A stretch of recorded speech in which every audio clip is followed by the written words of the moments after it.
This evening, I spoke to Congressman Clay Higgins. He is the chairman of the Border Security and Enforcement Committee. Take a look. Congressman Higgins, thank you so much for joining us tonight. It's good to have you on, sir. I want to start off, and I just want to play a little bit of a back and forth from the White House today. Take a listen. How many people coming into this country illegally is enough for President Biden then? Say that last one. How many people illegally coming into the United States is enough for President Biden's administration? Enough for what? 5.9 million people have been encountered illegally. I know the numbers, but enough for what? Enough just to stop the flow.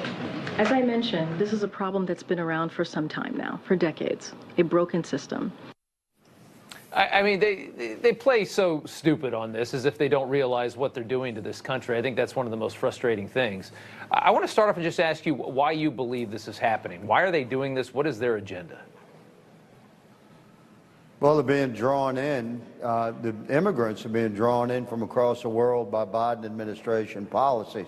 That's very clear. And to the point of how many have come in, I'm telling you, it's 9 million. You've had 6 million that we know of, 1.5 million gotaways, and 1.5 million unknown gotaways. You add it up, it's 9 million. So they're crippling America's future, and every one of those immigrants is a story of human misery behind these children of God, but they're being pulled into this pipeline, this cartel pipeline, by Biden administration policies that are drawing them in, including the right to work that's been recently in the news just today and yesterday. Are you familiar? Yes, I've heard a lot about it. I mean, we've been following this all week.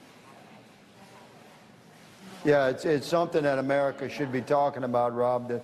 The Venezuelans, about 500,000 Venezuelans being given particular right to work here in America. That's part of the draw across the whole world. But every asylee in America right now, there's a 2 million backlog. So you have a couple of million illegal immigrants in America. On the Department of Justice website, clearly says they have the right to work permanently in America. So this is impacting us in a very negative way. What's so frustrating is watching, I mean, with the Venezuelans, I mean, there are some people in this world that are actual asylum seekers.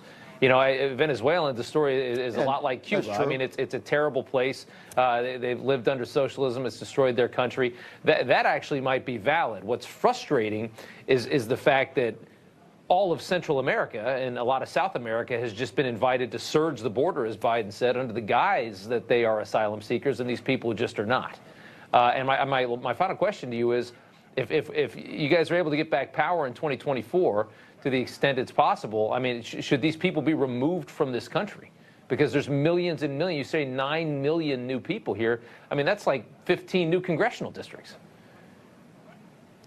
Right. We already had estimated 35 to 40 million illegals in the country. So literally talking about, do we have the capacity to remove 50 million illegal aliens from our country legally and within the parameters of our constitutional rights and protections for due process? That's a huge question.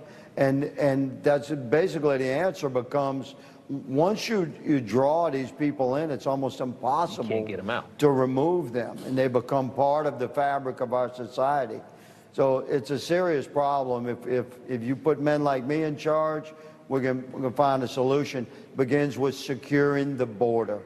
Yeah, it needs to happen immediately, because you're right. Once they come in, I think these people realize that it's very unlikely that they're ever going to be driven out, and that is why we have 10,000 encounters, 10,000 crossers just in 24 hours this week. People understand. They get it. They get this is the moment to do it, and they're being invited in by the President of the United States. Congressman Higgins, thank you so much for taking the time. We appreciate it. Yes, sir. Thank you for having me.